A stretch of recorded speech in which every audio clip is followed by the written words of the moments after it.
AM Sport.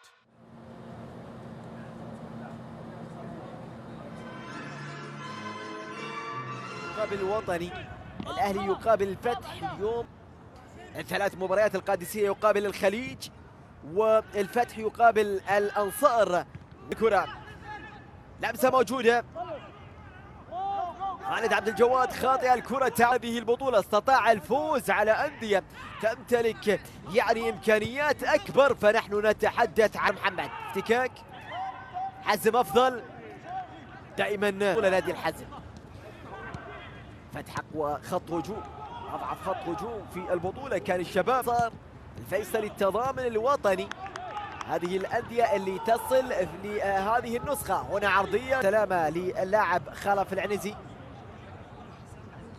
هناك في الرياض الكرة تلعب ضربة ركنية. الجبلين يعير على مستوى الأسماء في نادي الفتح في كل جويل الثلاث نقاط، إما أن تبقى الثلاث نقاط هنا في حائل أم تذهب للرأس بالتحديد للحزم. محمد الشمري زعلان في اللقطة الماضية على الهجمات المرتدة السريعة اللي على حد علمي في شوط المباراة الثاني بيعتمد على اقفال المنافذ. هنا لمسة جميلة جميلة جميلة. الأجهزة الطبية وأيضا مدربي اللياقة بالانتباه للاعبين، لكن شوف الخطير جدا